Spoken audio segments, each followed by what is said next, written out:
Alors, aujourd'hui on se retrouve pour une vidéo un peu personnelle également. J'avais envie de réagir à la vidéo que j'ai vue il n'y a pas longtemps sur la chaîne Antithésie, sur le syndrome de l'imposteur. C'est un sujet à vrai dire, désolée, c'est un sujet à vrai dire qui me trotte un petit peu dans la tête depuis quelques temps. Pour pas dire depuis presque quelques années, j'ai envie de dire même je crois. Alors le syndrome de l'imposteur, c'est pour le définir assez simplement, mais je vous encourage à aller voir la vidéo, et je pense que vous le connaissez aussi déjà de toute manière ce concept, c'est l'idée selon laquelle on n'arrive pas à accepter ou à réellement comprendre et reconnaître par exemple nos capacités, nos connaissances ou divers accomplissements qu'on aurait pu... accomplishments? Non, diverses choses qu'on aurait pu accomplir dans notre vie. Pour moi, ça s'est manifesté... Alors déjà, je tiens à dire que c'est une question personnelle, bien évidemment, mais c'est aussi également une question qui est éminemment sociale. C'est-à-dire que, en tant que femme, ben voilà, c'est quelque chose qui est un peu plus courant. En tant que peut-être personne venant d'une classe pauvre ou d'une classe très très moyenne, c'est également quelque chose qui prend une dimension particulière, et en tant que personne racisée, je pense que ça prend également une dimension totalement particulière, bien que je ne sois pas forcément en mesure de m'exprimer sur ce sujet-là. Moi je pense que ce qui m'a vraiment touchée, c'est surtout le fait d'être une fille. Au début, bien évidemment, je ne le sentais pas de manière, comment dire, consciente et vraiment évidente. Mais vous savez, on dit souvent que les garçons posent plus de questions en classe, ou que les garçons osent plus participer en classe, ou que les garçons commencent peut-être pas une question en disant excusez-moi mais, ou je suis désolée si je pose une question stupide mais. Et c'est d'ailleurs une réflexion que je me suis faite il y a pas très longtemps, parce qu'à l'université, il y a un garçon qui a posé 2 fois une question, et dans des cours différents, et qui a 2 fois dit c'est peut-être une question stupide mais. Et je me suis dit, mais c'est la première fois que j'entends un garçon dire ça, alors que personnellement, moi, quand je vais pour poser une question, c'est quelque chose que je pense ou que je dis presque toujours. Je ne sais pas exactement pourquoi, en tout cas c'est pas une décision consciente, et c'était pas conscient dans mon esprit, je suis une fille donc je suis stupide, ou je suis une fille donc je suis moins bien placée pour parler de ça, etc. Mais c'est juste que on vous le fait sentir. Les filles sont moins prises au sérieux, les filles sont moins dans des positions de pouvoir, ou des... déjà j'aime pas le pouvoir, mais dans des positions respectées, des positions haut placées, des positions de décision en tout cas. Les femmes sont moins représentées dans certains domaines, dans certaines activités. Les femmes, on attendait un comportement qui est peut-être plus soumis, plus poli, plus polissé. Enfin, il y a beaucoup de choses en fait qui rentrent en jeu là-dedans, et il y a évidemment la question de la personnalité. Bon, peut-être... Très honnêtement, pour moi, je ne suis pas sûre que la question de la personnalité soit si importante que ça. Je pense que c'est vraiment beaucoup dû au fait que je suis une fille, au fait que je suis jeune, et à un autre facteur qui est un peu plus délicat à aborder parce que j'ai pas du tout envie qu'il soit mal compris, mais au fait que je suis considérée comme une fille plutôt... comment dire ça, plutôt jolie. Voilà, on va dire ça comme ça. En fait, quand on est une fille et qu'on est considérée comme jolie ou belle par un grand nombre ou par un nombre important de personnes, il y a une forme d'attente de comportement, il y a une forme d'attente au niveau de ce que l'on est, de ce que l'on dit, de ce que l'on aime, de ce que l'on fait, du comportement. Et aussi incroyable que ça puisse paraître de se dire que c'est quelque chose qui est toujours pertinent et en vigueur à notre époque-là, à notre époque, quand on est une fille et qu'on est jolie, beaucoup de gens s'imaginent que vous êtes un peu cruche sur les bords. Et beaucoup de gens s'imaginent aussi que... que vous êtes un peu bête, quoi. Que vous pouvez pas avoir de réflexion vraiment très sérieuse et très très très très profonde, ou en tout cas même si vous les avez, il y a beaucoup de gens qui les écoutent pas parce qu'ils sont plus occupés à vous regarder qu'à vous écouter. Et j'ai beaucoup souffert de ça, vraiment. J'ai beaucoup souffert de ça de part également, et en plus, je pense, de manière renforcée par mon aspect physique, c'est-à-dire mes choix. Bon, là ça va, à part mes cheveux, on va dire. Mais quand j'étais plus jeune, j'avais un look particulier, et du coup, j'étais bien moins prise au sérieux encore, parce que j'étais la fille jolie, et en plus avec un look chelou. Et très honnêtement, je ne me suis jamais sentie prise au sérieux, ou en tout cas très très rarement prise au sérieux par les personnes qui m'entouraient, hormis certains professeurs bien évidemment. Maintenant que j'ai un look un peu plus passe-partout, je le ressens encore du coup à cause de toujours du fait que je fais assez jeune, je pense, dans ma manière d'être et dans mon habillement. Je suis prof et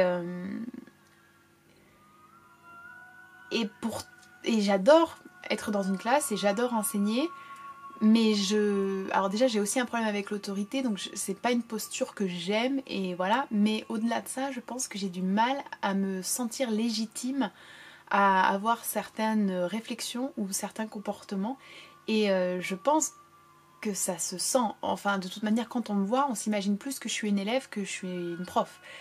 Et je me sens bien moins prise au sérieux et bien moins légitime que mes collègues, qui certains sont aussi jeunes que moi d'ailleurs, mais qui n'ont pas le même comportement ou le même look, ou qui n'ont pas forcément les mêmes idées non plus, parce que je pense que les idées jouent également beaucoup. Je me sens pas forcément prise au sérieux du fait de mon véganisme, du fait de mon féminisme. En fait, on a tendance à se dire, ah bah elle est un peu... c'est le monde des bisounours, quoi. Vous voyez, comme si ces réflexions-là, en fait...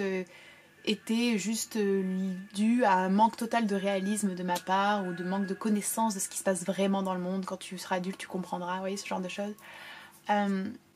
Et j'ai déjà senti de nombreuses fois certaines personnes, des hommes toujours, me dire des choses, et je sentais qu'ils me disaient ces choses-là, mais qu'ils ne se seraient pas permis de dire ces choses-là à des femmes plus âgées, des collègues plus âgés, ou à un autre homme du même âge. Parce que voilà, je suis jeune et j'ai l'air un peu comme ça, dans les vapes, avec mes cheveux, mes idées, mes habits, et puis aussi parce que en tant que fille, et ça c'est quelque chose que je déteste chez moi, mais que je fais encore souvent, j'ai tendance, lorsque je suis en compagnie masculine, à parler moins, sauf si c'est des hommes que j'aime bien et que je connais, hein, mais à changer un peu ma voix et à être plus polie, à être plus douce et à sourire, même si dans le fond j'ai envie de dire ce que tu m'as dit c'était pas correct. Vous voyez, par exemple, tout à l'heure, exemple parfait, tout à l'heure j'étais à l'école, et à l'école où je travaille, et donc j'avais fini ma classe et je pars quoi. Et dans les escaliers, il y a un homme blanc, un français, qui devait être élève dans... je sais pas ce qu'il apprenait là, lui, bon bref, peu importe.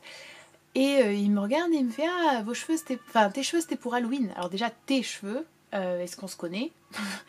Et puis tes cheveux c'est pour Halloween, mais enfin, excuse-moi. Et instinctivement, naturellement, en fait, j'ai répondu en souriant, ah non, non, ça fait 4 ans que j'ai ces cheveux-là. Mais et après, en descendant les escaliers, je me disais, mais pourquoi t'as répondu ça? C'est des choses que j'ai encore tendance à faire, et réellement, je pense que ça vient du fait que j'ai toujours peur d'être impolie, j'ai toujours peur d'être... de vexer, de faire mal à quelqu'un, alors qu'en réalité, fuck quoi, non, tu vois, je devrais pas être comme ça. Et c'est pour ça aussi que je suis peut-être des fois sensible lorsque on critique certaines... Je sais que je suis quelqu'un qui lit beaucoup, et je pense que j'ai pas mal de connaissances sur certains sujets. Il y a des sujets auxquels je ne connais absolument rien, et je veux apprendre en permanence surtout, donc c'est pas du tout pour dire je connais tout, voilà.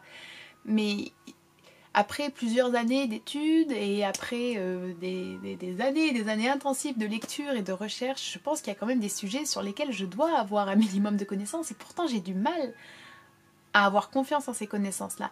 Je suis encore quelqu'un qui a beaucoup de mal à prendre la parole en cours, à répondre à des questions, à poser même des questions, et je me sens jamais vraiment légitime. Et quand je fais des vidéos sur la littérature par exemple, c'est vrai que j'ai un peu de mal quand même, parce que déjà le format permet pas une exhaustivité, permet pas d'avoir une pensée super affinée, super précise comme un ouvrage critique le permettrait, donc les gens jugent sur un condensé et une forme entre guillemets très vulgarisée d'études littéraires, ou de critique littéraire, ou d'appréciation littéraire, ou ce que vous voulez. Et puis en plus, j'ai ma sensibilité féminine, et ça, moi, c'est vraiment quelque chose, j'en suis convaincue. Je pense qu'une femme, on écrit comme on écrit en tant qu'individu, mais je pense qu'on écrit aussi comme on écrit en tant que femme, et qu'on lit en lisant en tant que femme. Ça, en tout cas, pour moi, je pense que c'est vrai, et je l'ai déjà remarqué à plusieurs reprises, et ça, c'est un sujet sur lequel d'ailleurs je voudrais bien revenir.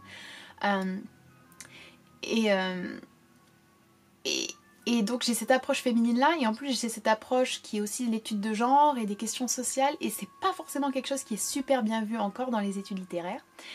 Et donc je me sens vraiment pas légitime parfois à aborder certains sujets ou à parler de certaines choses, parce que c'est un domaine qui est quand même assez masculin en réalité. C'est-à-dire que les profs, il y a des femmes et des hommes, mais les auteurs, c'est tous des mecs presque. Les références donc qu'on a, c'est des hommes. Et puis il y a toujours un homme pour vous laisser un commentaire ou pour vous parler d'un ton super condescendant sur votre approche de tel ou tel ouvrage, de tel ou tel, euh, je sais pas moi, poème ou ce que vous voulez. Il y a toujours en général un homme pour vous dire ah non, c'est pas du tout ça. Et puis vous voyez, c'est cette formulation aussi de la critique. Moi je suis pas du tout contre des critiques divergentes, des opinions différentes, une remise en question de certains points évoqués lors d'une analyse d'œuvre ou quoi que ce soit, mais la manière dont certaines personnes, et c'est toujours des hommes en général, se permettent de critiquer, c'est très... Enfin, c'est comme ça, quoi, c'est catégorique, c'est sûr...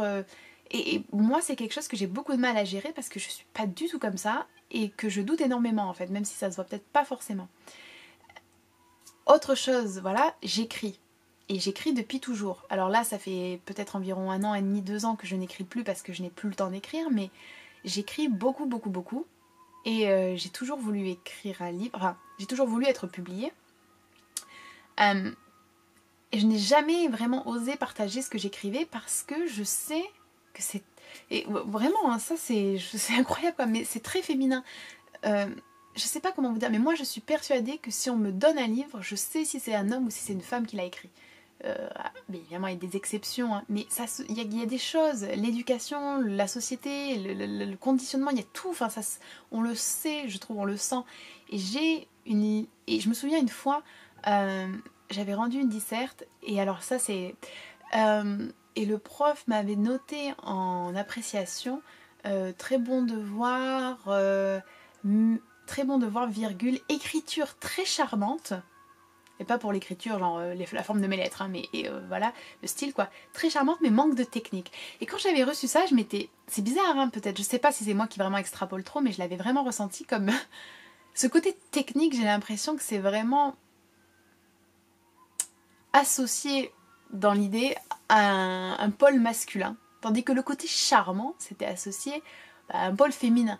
Je suis pas sûre que ce prof, qui au demeurant était un prof génial et j'ai adoré son cours, je suis pas sûre que ce prof-là aurait écrit écriture très charmante sur la copie d'un homme. Enfin, je sais pas.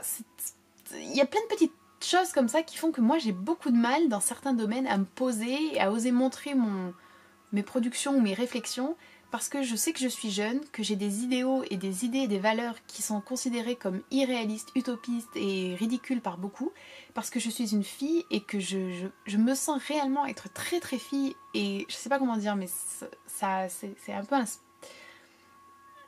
un spectre par lequel je décompose l'univers qui m'apparaît quoi. Et, et je trouve que la critique qu'on se reçoit est tellement assertive et violente que c'est difficile d'accepter qu'on peut peut-être avoir réussi, qu'on peut peut-être avoir fait ceci ou cela. Des fois, je me pose et je me dis, j'ai quand même une maîtrise, j'ai quand même une maîtrise et un master, j'ai eu des bonnes notes durant toute ma scolarité, et au-delà des bonnes notes, j'ai même eu de la part de profs des commentaires qui étaient très gentils, qui voulaient dire, qui pensaient que j'avais une forme de... Je sais pas moi, je sais pas, de talent pour certaines choses, mais j'ai jamais...